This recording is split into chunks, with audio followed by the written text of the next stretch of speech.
Well, this song is dedicated to the children of Africa. We're here to say that no child should be born with HIV in Africa. And if you believe with me, rise on your feet and let's sing together. Yo, yo, yo, yo.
Hi, everybody. Good morning, good afternoon, good evening.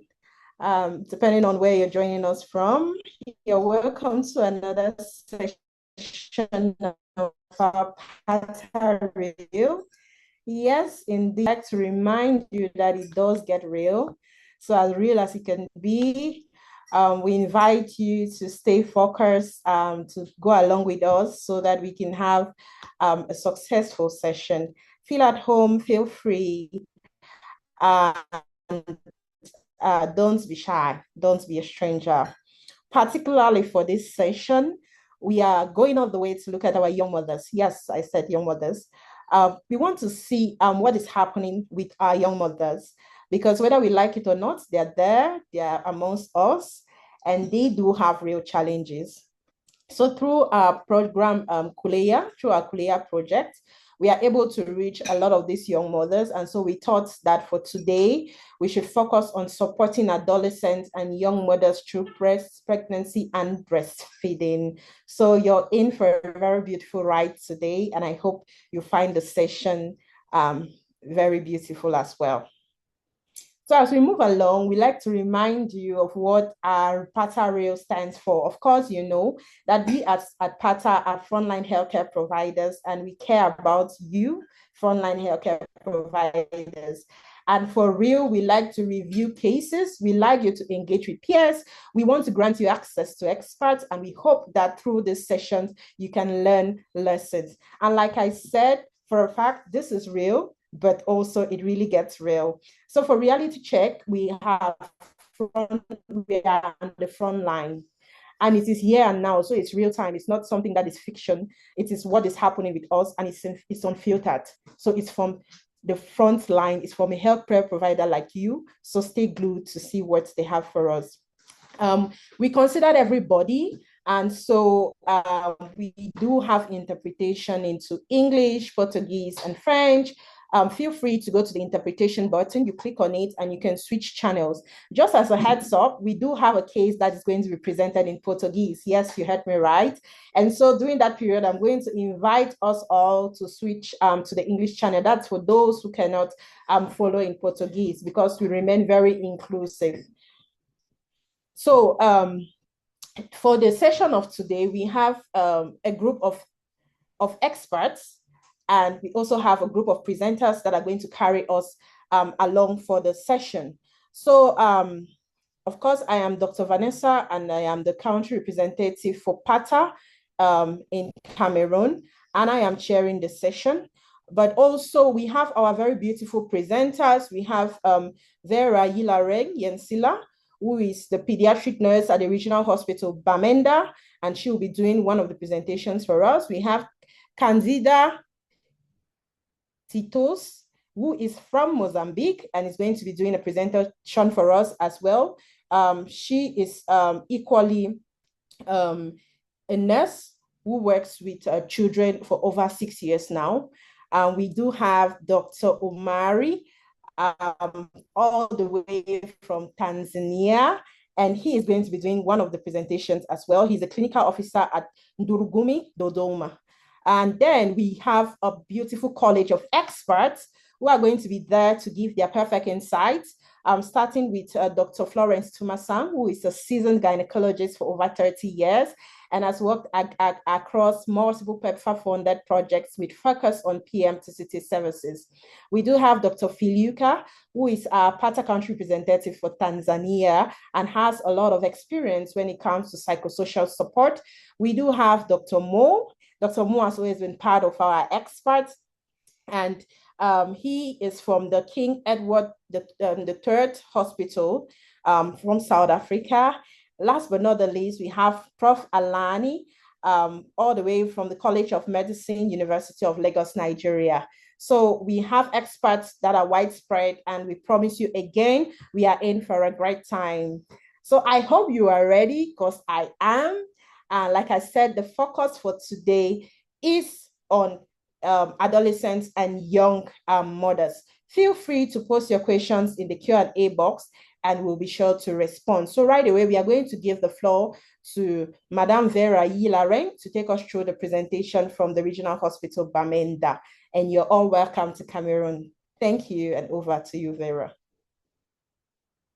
Thank you very much, Dr. Vanessa. Good afternoon to everyone, or good morning, good afternoon to all our experts. And like Dr. Vanessa rightly said, I'll be presenting from Regional Hospital Bamenda in Cameroon. Here we'll be looking at a 20-year-old adolescent mother diagnosed in 2013, but was only initiated in August 2014. But she was being monitored using CD4 counts, and she was disclosed in 2019. Sorry for that mistake on the slide. So she lives with her mom, who is positive but suppressed, and it's a negative young older sister. And then she's currently in a university, who relates very well with other peers in the facility as we speak, but doesn't really like attending support groups. Slide, please.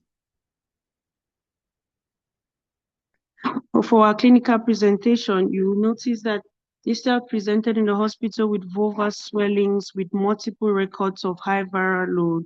We also noticed that she had multiple sexual partners from the counseling that we had with her, which we were able to counsel her and try to get to these partners, which was not possible. So we noticed that she equally had a different partner as we speak, able to reach and test. We tested negative, and who has also been supporting her with her treatment up till present. Meanwhile, the previous partners, we couldn't able to test, and we didn't know much about them, but we're able to test the present partner. Slide, please. If you look at the diagnosis and the treatment history, she was diagnosed with genital warts, and upon examination, it was discovered that she was pregnant, and further investigations proved that she was already 12 weeks and a few days pregnant. So after the doctor's consultations and prescriptions, she was referred to start attending ANC, where she was accompanied by the nurse at that time and the doctor herself. Slide, please. Okay, looking at the viral load history, like we earlier mentioned, she started medication only in 2014 after being diagnosed in 2013. You will notice that she was following up with CD4s up to that 2014 when she was initiated on Zidolam Nevirapine, and she took this regimen up to 2019 when she was switched to Tele 600. You equally notice that from the 2016 that she started doing her viral loads, you notice that all of them were high up to 2019. and you could not see any reasonable EACs that were done for this child.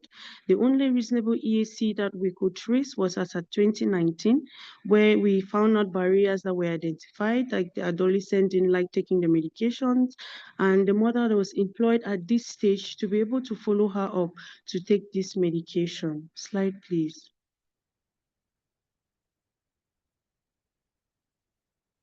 You equally notice that on Tele now, she had a suppressed viral load in 2020. She was very much encouraged and applauded for this beautiful change from thousands now to 49 copies.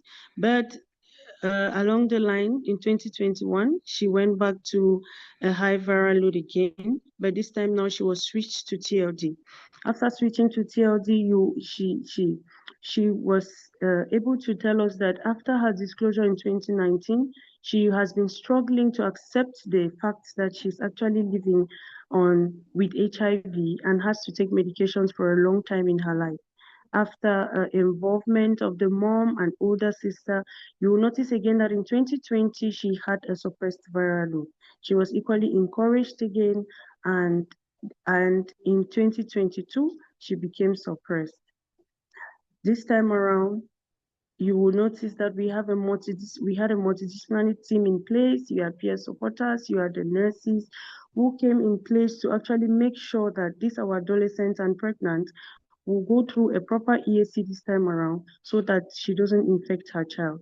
In 2023, in 2024, and in 2024, you still notice that she had a high viral load. This time around, she complained she had a sore throat, her throat was paining, she could not even swallow properly.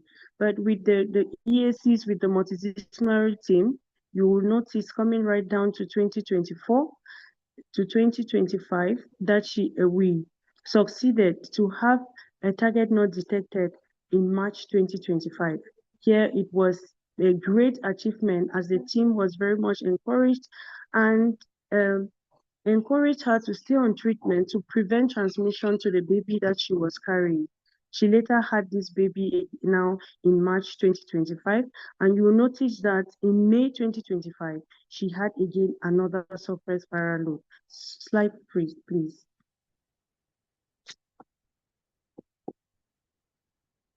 Okay, for the medical intervention and the course of action, you notice that she started ANC at 5 months with close follow-up of EAC with the multidisciplinary team, like I earlier explained.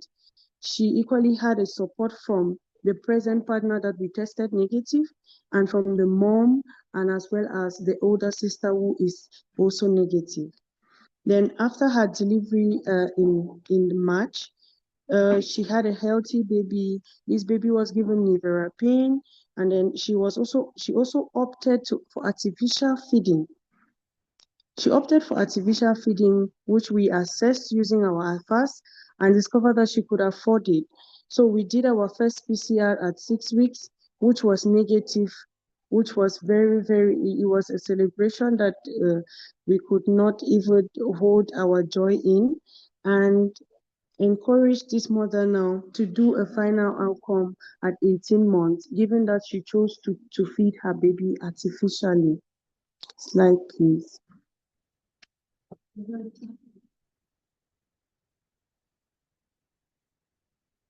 Okay, the outcomes and lessons from this integration.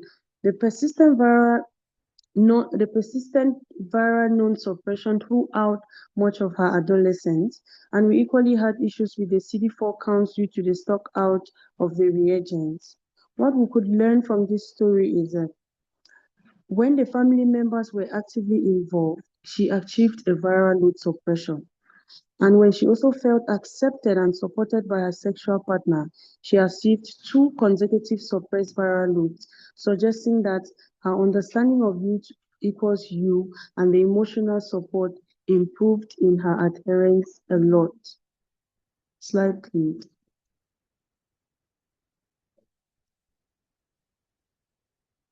So the questions we have for our experts today is to find out if the persistent high viral loads were believed to be linked to non-adherence. After a sustained follow-up, she eventually was suppressed. So what are the potential risks of remaining on the same regimen for such an extended period with ongoing high viral load? Could something have been done differently? Could we have done something differently? And also, what additional support systems can be put in place to strengthen her treatment journey, especially to reduce reliance on support from the sexual partner so that her treatment is not affected if the relationship fails? Thank you very much. And over to you, Dr. Vanessa. Thank you very much, Vera, for bringing us that case. Again, if you are just joining us today, we are discussing um,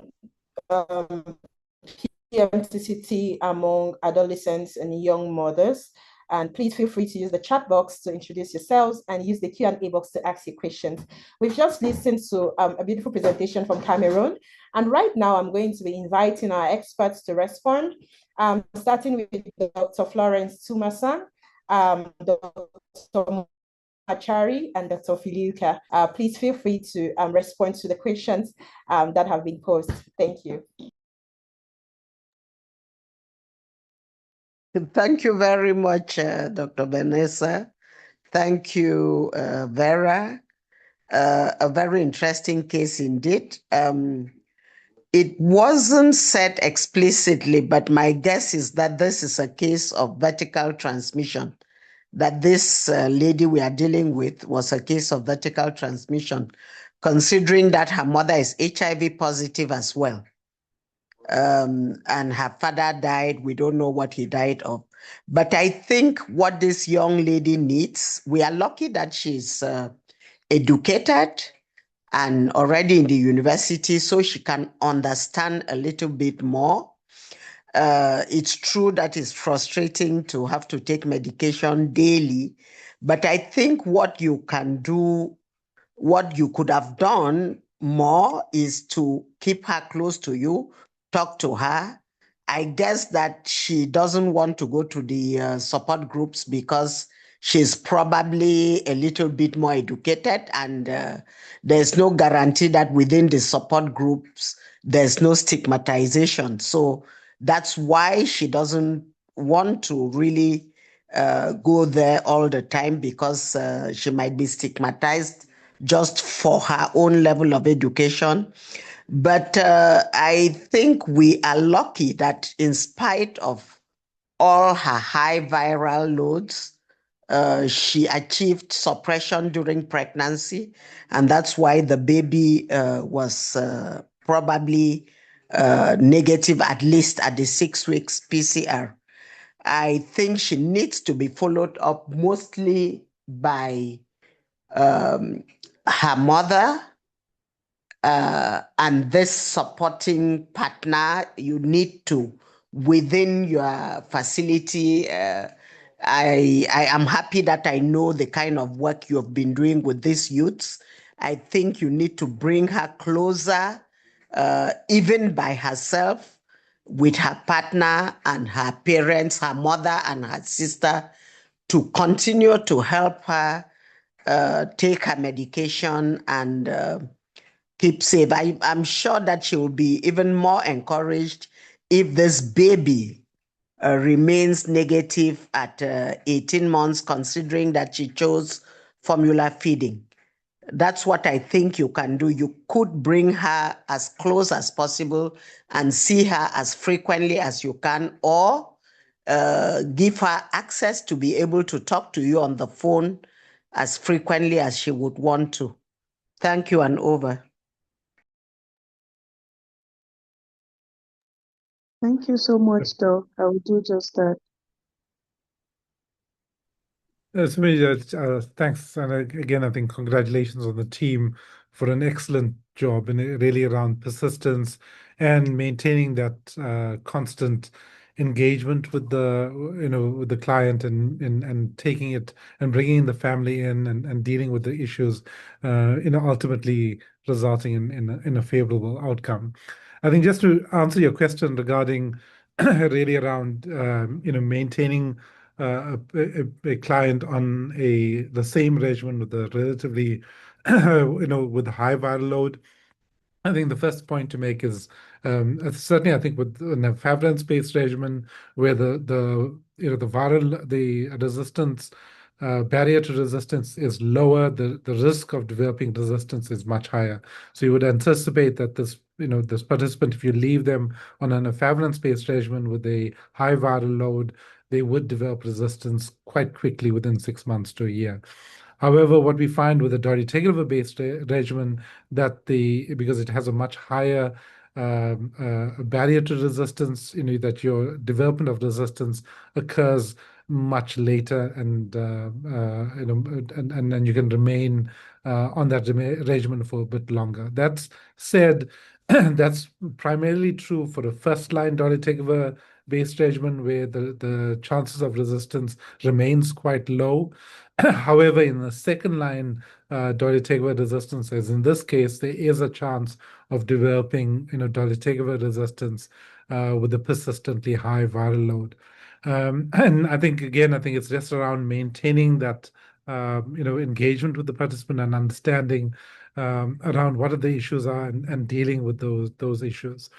Ideally, and again, I think if you have a resistance test available, we would do a resistance test, after sustained viremia on a regimen. So generally, in South Africa, where we have resistance test available on a dolutegravir-based regimen, on a first-line regimen, we'll wait up to 2 years. And continue to do our adherence counseling before we would do resistance testing. However, in a second-line patient, depending on the circumstances, we'll do the resistance test much earlier, around 6 months or a year, with the persistent viral load. But again, I think this case really shows that even with the sustained viremia, a dolutegravir-based regimen works extremely well, and you can resuppress the individual by maintaining high levels of adherence. And again, I think you guys did an excellent job in terms of creating additional support structures for this patient. Thanks. Thank you, Dr. Moore. Thanks for all the insights from you and Dr. Tumasan. Dr. Filuke, can you kindly respond to the second question? Thank you. As we wrap up with the question. Yeah, thank you very much. And I really appreciate for this, for the hard working for this patient and making sure that the patient has virally suppressed, especially during pregnancy, to prevent the infection to go to the child. And thinking of that, potential risk might not be necessarily only for the medication, but also psychosocial potential risk can also apply. This is as an adolescence, and also they are in identity development. So they may change, they may engage into a risky behavior and forgetting medication and try to become hopeless and don't want to take the medication, and as well as the inconsistency of caregiver involvement. So that's another risk for going back to high viral load. In addition, we really need the partner influence and the partner who really shows really support and making sure that this the adolescent or young mothers improve adherence and ended up with viral suppression. So what support system can be put in place? First of all, one thing is we need to have a friendly counseling for adolescents and understanding their different dynamics during that period of psychological development, identity development, and all that also as a part of them growing up, and they may be very difficult for them to hold and also understand what they're going through. That's one. And another thing is put in place mental health screening. They may present with a very not atypical features of symptoms of depression or anxiety or any other symptoms. So we need to put in place, especially making sure that we really assess them for the mental health, especially for trauma, sexual coercion, or even depression. And additionally, to support them for safer sexual decision-making and empowerment training. So the training for making the good choices, negotiating choices, all that to be part of that. And other thing is continuous peer support engagement. I know there's a group session, a support group session, but looking into that, these young people, they tend to have internalized stigma. So having that and supervised by maybe health provider, making sure that they understand different contexts of stigma and self-aware and accepting the HIV and self-manage, then they can improve well. So these are the things that I could insist that, and it could be possible that to put in place because they're already in the system. Yeah, so I give you back to Vanessa. I know the time, but yeah, let's go. Thank you very much, Dr. Filiuka. So once again, thank you, Vera, for the presentation. And I wish to thank all the experts. And I'm hoping that all the feedback they've given is going to greatly support us as we continue supporting this young mother through her journey and to make sure her child remains negative. Once again, if you're just joining us, you're welcome. Today we are speaking to PM2CT, and our focus is on the adolescents and the young mothers. Right now, I'm going to invite all of you who are English speaking and who do not understand Portuguese to go right to the English channel, because the next case we are having from Nampula, Mozambique, is going to be presented in Portuguese. So you're all invited to go to your interpretation and pick the English channel so that you can follow the presentation through. So Candida, if you can hear us, you have the floor. Thank you.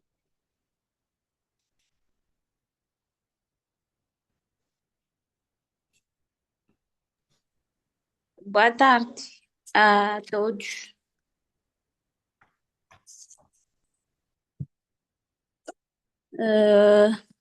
Permitam-me saudar ao presídio e, desde já, dar início à apresentação do caso de Moçambique, especificamente para a província de Nampula, Hospital Geral de Marera. Temos aqui a história clínica e a apresentação clínica do caso. Estamos perante uma mulher de 23 anos que vive maritalmente com um parceiro. O parceiro é HIV negativo e iniciou a PrEP, mas não retornou para o segmento. É uma mãe cuja criança tem 14 meses ou tinha 14 meses de idade. A senhora possui, ou adolescente possui nível médio concluído e é doméstica. A paciente, neste momento, encontra-se num estado geral moderado, sem queixas, e ao exame físico não revelou nenhum achado relevante ou alterações dignas de registro. Diagnóstico e história de tratamento. A paciente foi diagnosticada HIV positivo na primeira consulta pré-natal, isto com 30 semanas de idade gestacional, 30 semanas mais 2 dias de gestação. Após o aconselhamento e testagem de rotina que fazemos a nível das consultas pré-natais. Isso no dia 2 de abril de 2024. E no mesmo dia, a mesma iniciou TARV com a primeira linha TDF, 3TC, mais DTG, e iniciou também as profilaxias com isoniazida e CTZ, com trimoxazol nesse caso. O parceiro, na mesma senda, foi testado e o resultado foi negativo. E oferecemos, assim, o aconselhamento e a PrEP. Durante as consultas pré-natais, ela continuou a frequentar as consultas, mas embora tinha alguns atrasos ou faltas nas consultas. A senhora teve parto institucional, nesse caso, no dia 10 de julho de 2024. E a criança iniciou as profilaxias com a AZT e niverapina. No mesmo dia, na maternidade. O PCR foi realizado aos 28 dias e o resultado foi negativo.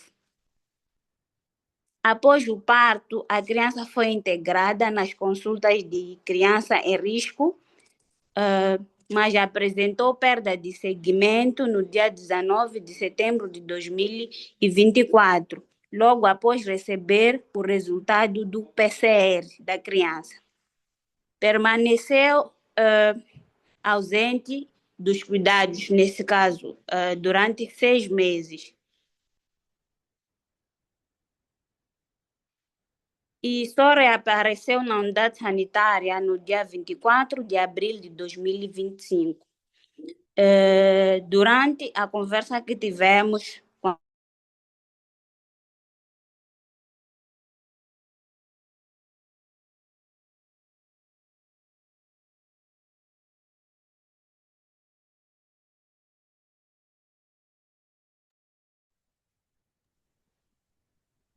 Okay, Dr. Egas, if you can hear us, can you step in, please?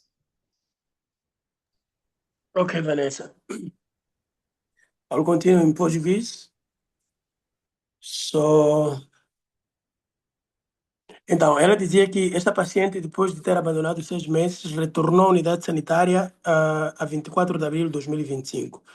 Disse que abandonou o tratamento porque sentia-se muito bem e acreditava que não tinha necessidade de voltar a tomar os antirretrovirais.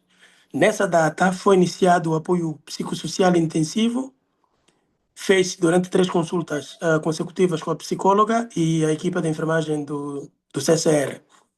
No mesmo dia, acolheu-se uma carga viral, que também teve o resultado de 179 mil cópias por ml. Apesar disso, apesar de ter uma carga viral elevada, ela voltou a se referir que não via necessidade de iniciar o TARV, aliás, de continuar a fazer o TARV, porque na verdade ela sentia-se muito bem. Mas depois dos aconselhamentos, foi apadrinhada com uma mãe mentora e também foi integrada nos grupos de apoio liderados por pares, por educadoras de par. E a última consulta dela foi feita em agosto de 2025, no dia 28, e desde então ela não se apresentou mais à unidade sanitária e não se apresentou, incluindo nos grupos de apoio. Sabíamos nós que a criança ainda estava em profilaxia com cotrimoxazol, mas continuava em aleitamento. Podemos passar para outro slide. O histórico de carga viral mostrou carga viral bastante elevada, conforme dissemos, de 179 mil, queria dizer, do dia 23 de julho de 2025. Ainda mantinha a mesma linha de TARV, a primeira linha de TARV para Moçambique, que é o TDF-3TC e o DTG. E fez também reforço do aconselhamento. Em relação ao índice de massa corporal atual, ele está com 25 kg por metros quadrados. Em relação a intervenções médicas, ou seja, o que foi feito neste caso, depois desses todos os problemas que ela enfrentou, pode saltar para o outro slide, por favor? A paciente, conforme dissemos, foi incluída nos grupos de apoio, liderados por mães, recebeu reforço de adesão, aconselhamento para adesão com a psicóloga, fez um convite para o parceiro, que é o marido dela com quem vive, e este, infelizmente, não apareceu. Vários esforços foram feitos na unidade sanitária para fazer as buscas ativas e tal, mas, infelizmente, a rapariga ainda continua a mostrar a resistência à mudança e a mostrar também baixa adesão ao TARV. A equipa da unidade sanitária continua a trabalhar estratégias de como melhorar a adesão da rapariga, conforme dissemos, aconselhamento psicológico foi feito, apoio, foi integrado nos grupos de apoio liderados por pares, mas até hoje ela ainda continua faltosa e incomunicável. Em relação às dificuldades que nós tivemos com esta rapariga, outro slide, tivemos dificuldades realmente em reforçar a adesão da rapariga, conforme vimos. Esta rapariga praticamente perdeu o seu segmento por várias vezes, O desmame desta criança ainda não foi feito, não sabemos qual é o desfecho que esta criança tem, não estamos a conseguir contactá-la. Sabíamos que estava ainda em aleitamento e o último PCR foi negativo, mas mesmo assim ainda precisamos fazer outros exames adicionais.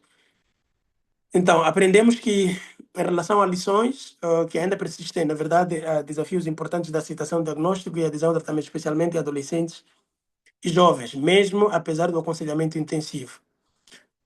Para terminar, em relação às questões, temos duas perguntas. Último slide, por favor. Last slide. Temos duas questões. Como apoiar de forma eficaz estes adolescentes e jovens que demonstram resistência à mudança, especialmente aqueles que estão em risco de abandono de segmento ou estamos a ter dificuldades em manter a adesão consistente? Esta é a primeira pergunta para os painelistas. E a segunda, o que é que nós poderíamos ter feito diferente na gestão deste caso? Para mim é tudo. Para ti, Vanessa. Thank you very much, Dr. Eggers, for taking us through. Again, if you're joining us, we are focusing today on adolescents and young mothers, and we are looking particularly at PMTCT. And we just had the case from Mozambique. Right now, you're invited to go back to your original language just for smooth follow-up.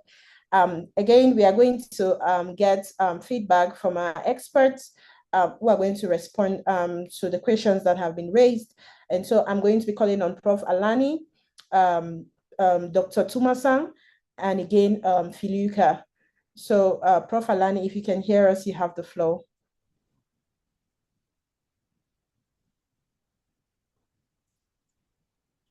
Okay, if Prof. Alani is having network challenges, perhaps Dr. Moy.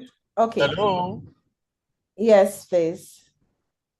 I'm sorry, I didn't hear much of what was spoken, but because I have a previous idea of the slide, I might just be able to make one or two comments here. I hope you are hearing me. I'm still in transit, I'm in a vehicle. This is a young lady who just will not adhere to counseling and will not take therapy and will not come back, to the facility for care. That is a major problem. And I think the important question here is, how can one address or handle young individuals who will not agree to accept the diagnosis and who will not agree to take the drug, not even for their own health, but for the purposes of the fetus growing inside them? That is a big thing. Unfortunately, the only viral load that I saw here, 179,000, is the type that can actually invade, invade the placenta and actually cross to the baby and infect the baby in utero, not when the baby is actually negating its passage through the birth canal. We say that the baby developing in utero is developing in a sterile environment because the placenta cells are not infectable by HIV. That much we know, and that the baby that is developing from the fusion of the sperm and the ovum, the sperm is never infectable by HIV. The ovum is never infected by HIV. So that baby is also not HIV infectable. What will make the baby to be HIV infected is if there's a damage done to the placenta, there's retroplacenta hemorrhage. But that doesn't actually happen in healthy situation. But when you have a very heavy viremia, there could be direct invasion of the placenta, and that baby can become infected in utero. This particular person we have just discussed is a candidate for that. And given the age of this individual, usually we talk about age of adolescence between 15, 16 to 24. That's the most difficult age to handle. And the experience here in Nigeria is, if you're going to really get to that individual, you need a peer navigator. Somebody like her, age group, who is also infected and is doing well and is properly trained and is a good communicator will be the person that can actually help us to talk to this individual and get her to accept, number one, accept that the infection is there, and accept the fact that she needs help. Accept the fact that she's not feeling unwell now does not mean that danger is not looming. We need that type of individual. And the iCare project that we are currently implementing in Nigeria is something that actually alluded to that. In the iCare project, we call it intensive combination approach to roll back HIV epidemics among the adolescents. What the iCare project is using is what we call peer navigation, peer-to-peer navigation, particularly in the more difficult to reach group of people. Because today we now have people 16 to 24 who are MSM and will never get they will behave like this lady is actually behaving. They don't want to see you because they are already stigmatized. They don't want you to add to their stigma. But it is people like them that we actually spend money on to train, that we are using to reach at them. So if we are going to be able to get to this individual, we need a peer navigator. We need a young lady, age 16 to 24. We do not want a woman, 35, 40, to be talking to her. She would think they are actually giving her information. Is not a peer that is advising her. So it is a well-trained peer navigator that this individual will need. So if you use the system you have in your clinic, you have trained who track your patients for you, and they are not peer navigators, it may be a bit tough. This individual, I submit, we really need to get at her, and we must get people who, individual, our age group, who is doing well, very well on ART to help us to talk to her. I submit. Thank you very much, Prof. Alani. I think those are very beautiful insights. And just before we come to Dr. Tumasang, I want to turn to Dr. Filuka, because he has mentioned the iCare, but I know that in Pata we do have the Kulea, which has a similar response. So perhaps Dr. Filuka, you may want to speak to that, and then we'll round off with Dr. Tumasang. Thank you very much. Thank you, Vanessa, and thank you, Professor, for really commend the peer-to-peer and making that peer-to-peer having that similar age, similar characteristics that for these young women is very helpful. And what we are seeing here also in Tanzania for Kulea project, that we have peer supporters who have also young mothers and have similar kind of background. So these are the ones that are really educating their peers who are struggling either with the stigma, are struggling with accepting what they have, especially for the HIV, and taking the medication, and probably they may have also some mental health challenges as well. So when they meet together, they educate, they refer to the appropriate place for them to get help. If they have even a GBV or any sort of violence, they are taking them to respective areas where they get support. So these are the and what we are seeing, that the uptake again for the RCH, the PMTCT is also growing because of the for them and their input in the community and at the facility as well. So saying that, we also for this case, what I'm seeing is how can we manage a young people who are resistant to behavioral change, most of the factors that we are seeing is lack of perceived illness. Sometimes they see themselves, they're okay, they are very well, so why do they need treatment? Having diagnosed very late at pregnancy, less time for them to process acceptance is also another issue. And also partners are not engaged well, and there may be a possibility of the postpartum depression or adjustment disorder because they've been diagnosed with HIV at the later stage of pregnancy, and then they enter to the postpartum.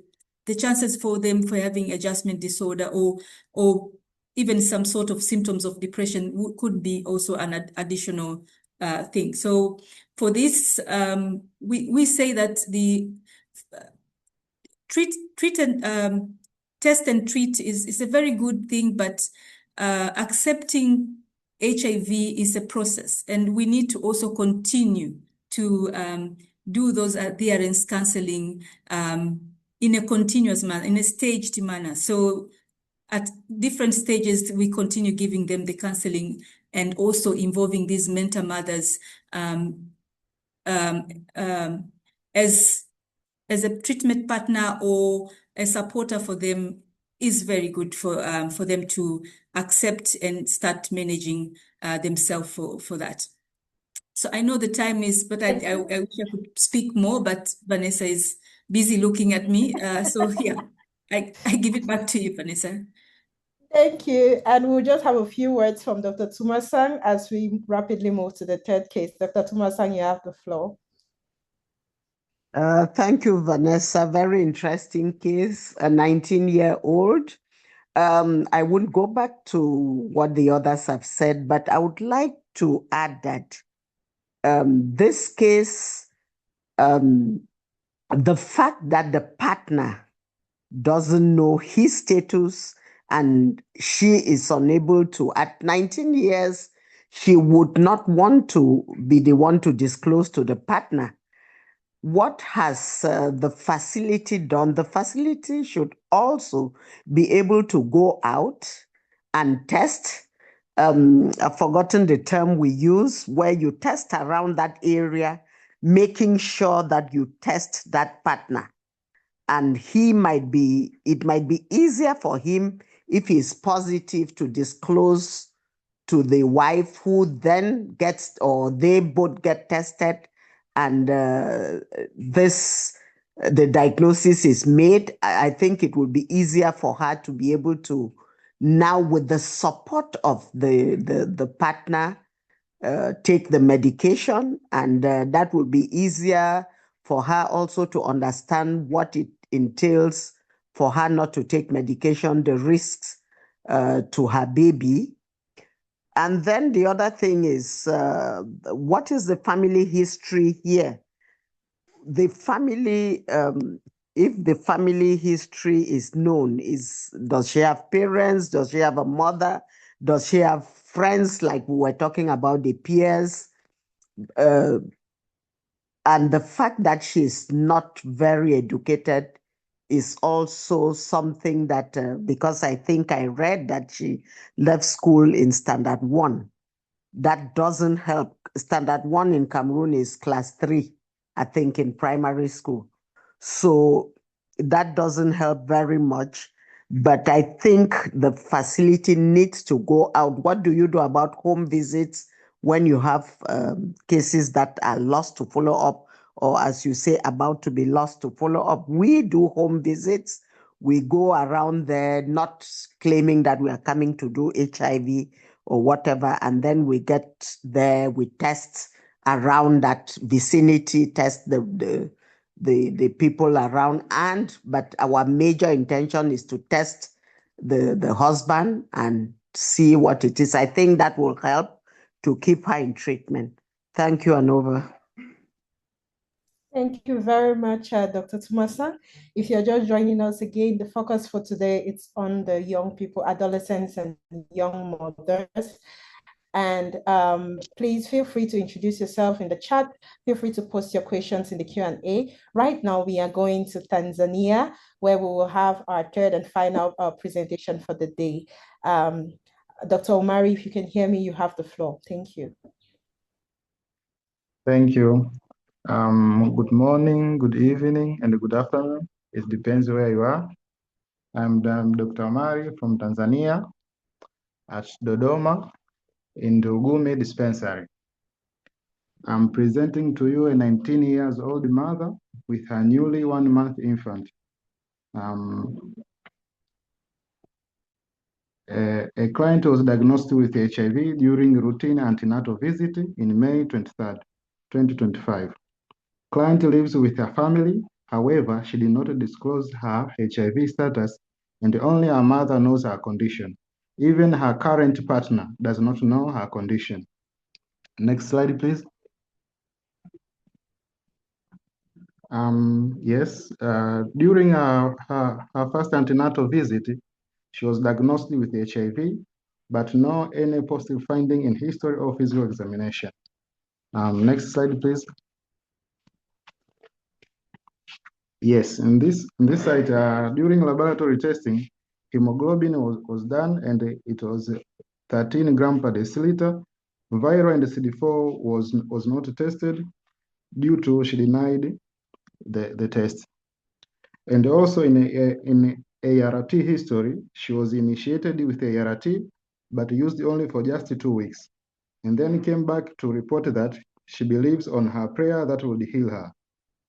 Next slide. Yes, here we try to show where she was diagnosed at 23rd May 2025, started the ART on 24th May 2025. It was initiated for 16 weeks. Next slide. Yes, in viral load history, there was ended because the client declined the test. Next slide. Yes, in medical intervention, 2 weeks after diagnosis, the client came back and opted out for care and signed a consent form for declining further management.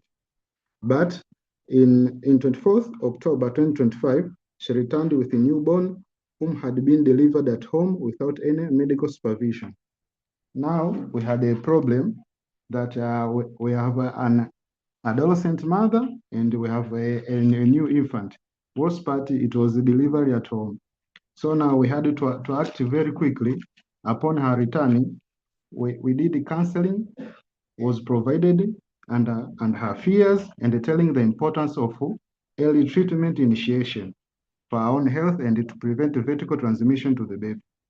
And we tried to consult our other health facilities in order to improve our counseling skills, and other doctors came, tried to counsel her, but with no any benefit, and she's still sticking on her beliefs. So now we had no choice, because we have no time, because we have new adolescent mother which did not use the medication, and also have infant whom was delivered at home with no any medical supervision. Now we have to decide to intervene with the social welfare office in order to protect the infant right to the health.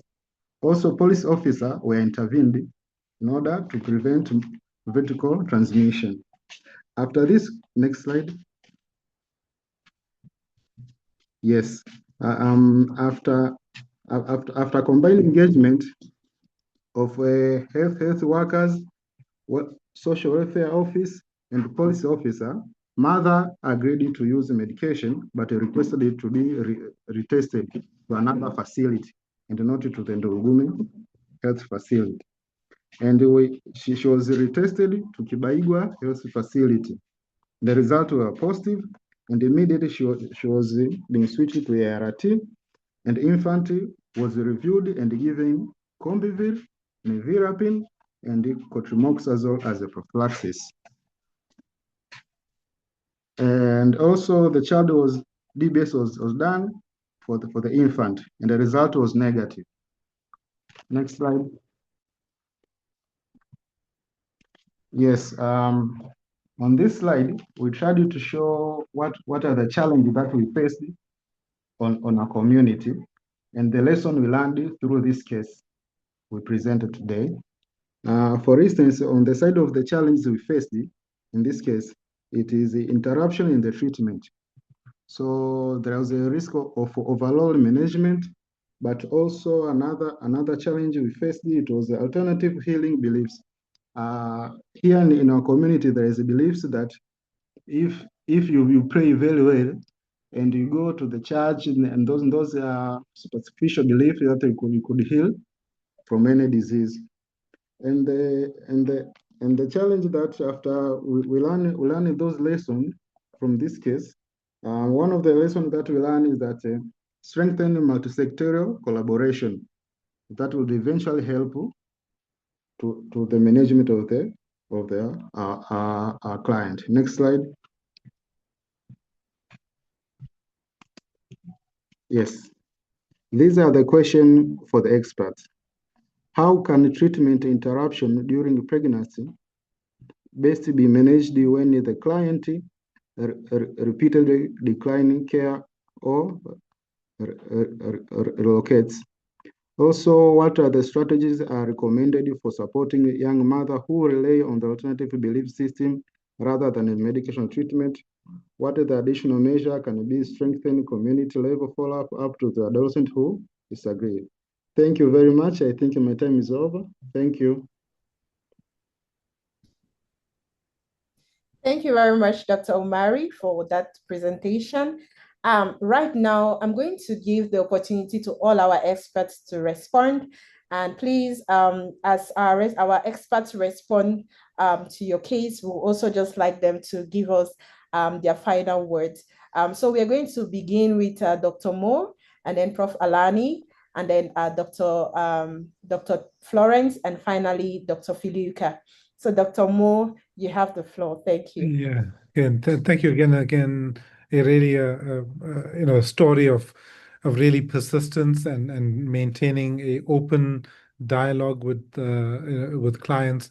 I think it really reflects that you do need to have this non-judgmental attitude when you're dealing with the clients, especially when they are coming in and out of care.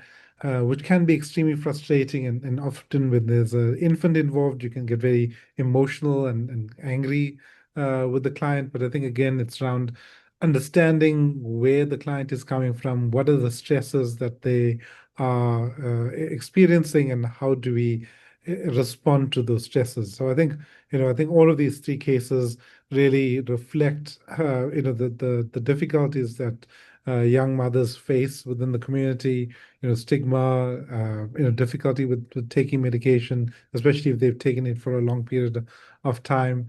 And having an open dialogue, providing that additional support is extremely important in order to maintain in having a positive outcome.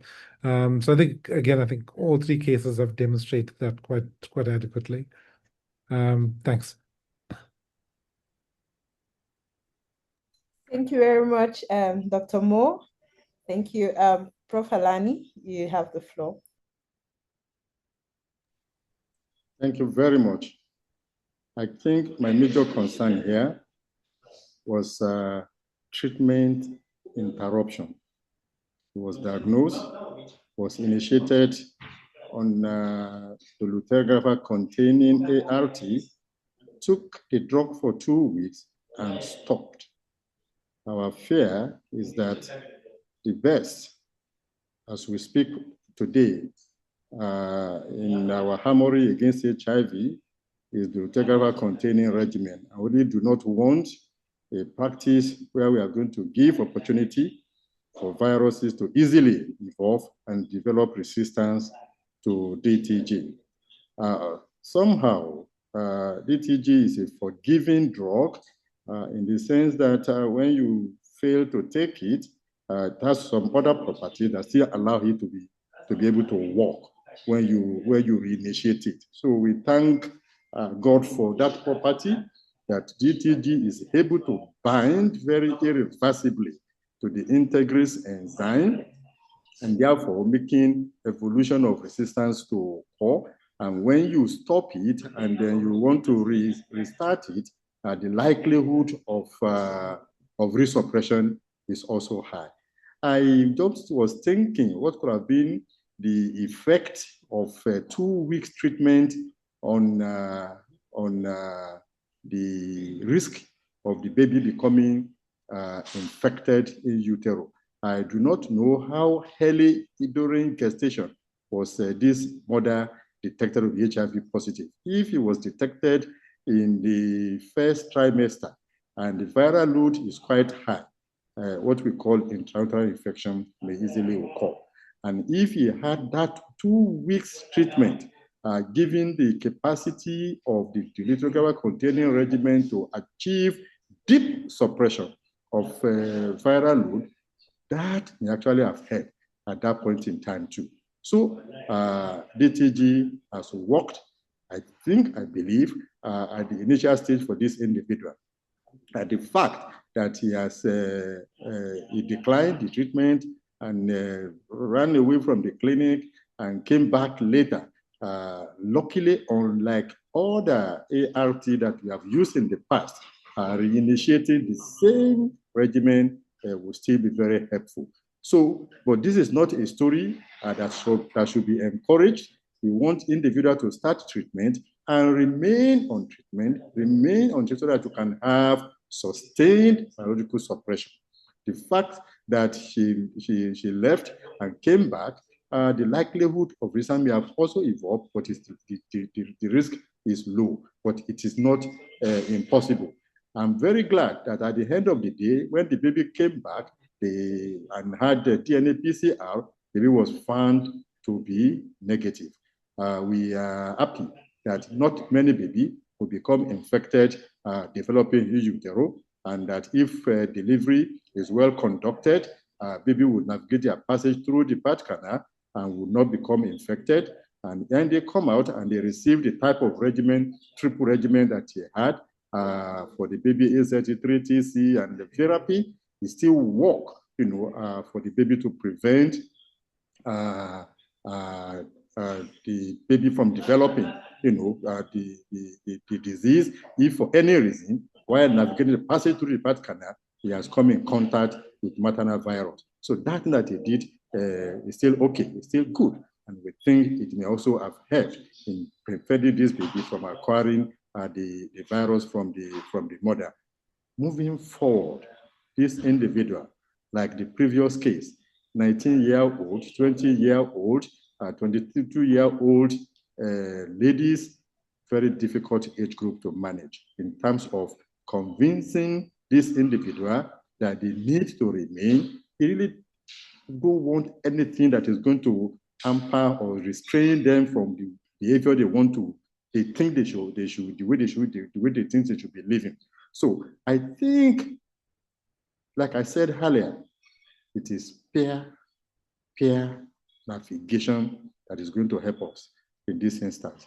He has been lucky, he has the DTG, he's been lucky, the baby came out uninfected, but he may not be lucky forever if he refuses to remain on a regimen. And I'm happy here that he has agreed to come back to treatment and should continue to be peer navigated until he becomes of age to realize that there is a need to continue to remain on therapy. And one important thing we must emphasize to everybody that is taking antiviral therapy today is that HIV is no longer the cause of death for anybody, except you permit the virus to kill you, then it will do so. Because we are able to permanently suppress the virus, we are permanently able to ward off opportunistic infections, and you are going to live your lifespan the way it has been allotted to you by God Almighty if you take the treatment as it is prescribed. Barring some complications of ARV, we do not believe today that being HIV infected is a cause of death any longer. I think this should be a strong, very strong counseling tool that we must, and it is true. What you call treatment today, with control of infection, functional cure of HIV has been achieved because you live with the virus and the drug, as long as you are taking the drug and it's completely suppressed, you will live a normal life. You will die. We are not going to die of HIV-related complications. This is a strong counseling tool, and we must train all our counselors, particularly now, the peer navigator that we need for age group of this type. Thank you very much for having me. Thank you very much, Prof. Alani, and for always being there. Thank you. Right now, we'll listen to Dr. Florence Thomason. Thank you. Thank you, Dr. Vanessa. Thank you for the presenter. Another interesting case. For the 3 questions asked, I think that constant interruptions during of treatment during pregnancy, of course, I risk for resistance, but again, I want to differ a little bit to think that 2 weeks of TLD would have had an impact to prevent transmission, because already the risk of transmission is only between 25 and 40%. So some people do, luckily, if they don't have any contractions or malaria during pregnancy, they could still go and have babies that are not infected. Our main problem here will be the duration of breastfeeding after this first test has been done. If the first test was negative, and unfortunately this woman is not adherent or not following treatment, believing in prayers, which is again a very common thing. And the only way to get them off this is counseling. And I don't know if the mother mentors that were linked to her are again people that she could consider her peers, because that's where it will be helpful. But indeed, having mother mentors go with her, look after her, talk to her, bring her back to care is very important. And I congratulate this team for doing that. The only additional measures that this woman needs is to find out what the status of the partner is, because again, the partner will be a very helpful person in helping her take the medication, helping her make sure the baby doesn't get infected. I think that's what the team should strive to do, to follow up and make sure that the partner gets tested, his status known, and see how they could disclose to each other, or if the partner is negative, then look for ways and means for this lady to continue having these mother mentors around her, and see how soon she could win that baby, because as long as she's not taking treatment, there's a continuous risk of that baby being infected. Thank you, and over. And well, let me congratulate the team, the PATA team, Dr. Vanessa and co, for the cases you have selected. These cases only go to demonstrate that we have a major problem with our youth, and that HIV is still very much there, because when we are having these young people infected, it means we have a long time to continue fighting this disease, and we should make efforts to go down to the grassroots and make sure that these young people get informed and push for preventive measures so they don't get infected. Thank you, and over. Thank you very much, Dr. Florence, for your valued feedback. And last but not the least, we are going to hear from Dr. Filuka. Yes, thank you, Vanessa. Yes, I think many have been talked by Professor Dr. Florence. And one thing that I just want to insist is the support to how can we support the mother who is relying on alternative beliefs. And I think this is the major issue.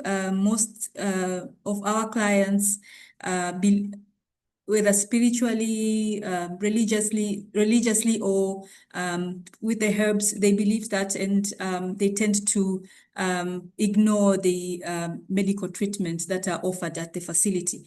So with this, the first thing that we need to acknowledge those beliefs respectively, and then sit with the client, co-create plans, especially linking spiritual supports and medical treatment.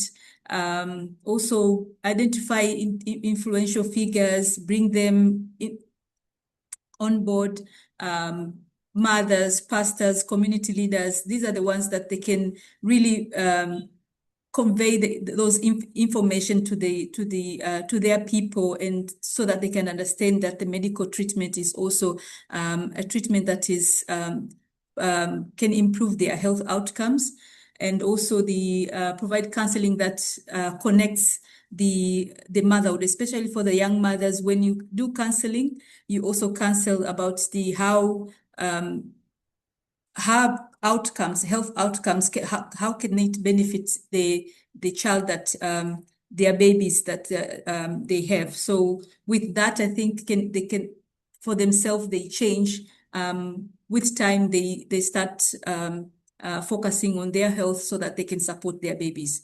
So with that, but for generally most of these cases, they show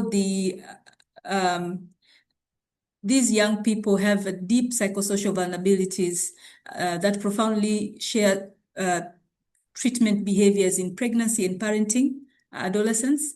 And the pattern are consistent. Young women are not refusing to care, but because they don't have they don't value their health, but it is because of the fear of stigma, developmental transitions, as well as limited support. So all this affects their adherence extremely, and also bring the difficulties to attain this viral suppression and adherence. I give back to you, Vanessa. Thank you so much. But looking just to understand that this is holistically, the psychosocial support is very important for most of these cases. Thank you very much. I want to say a very big thank you to all our presenters, Vera, Dr. Omari Itos from Mozambique. We love you dearly, and thank you for putting together these cases and presenting for us. We want to thank our experts, Dr. Mo, Professor Lani, Dr. Tumasang, Dr. Filuka, for your valued insights and inputs to the cases. Indeed, we could not have done this better without you. We also wish to thank all our colleagues from PATA who supported these healthcare providers to put the cases together. We would like to thank those who were in the background, Angelita, our translators. I mean, you have been magnificent and you made the session seamless. And we want to thank you all, our attendees, for staying on and listening and contributing and asking your questions. You indeed made the PATA Reels session a success. We are drawing the curtain here for today and for the year. Yes, unfortunately, we have come to the end of our PATA Reels series for the year. We do hope to see more of you next year because, of course, PATA Reels is going to continue. We would also love to have your valued feedback. So please feel free to engage with us on our website, on the PATA Hub, to tell us what you loved about the sessions and what you want to see in the sessions next year. Thank you very much for staying there. And until next time, we do love you and have a great holiday. Thank you and bye.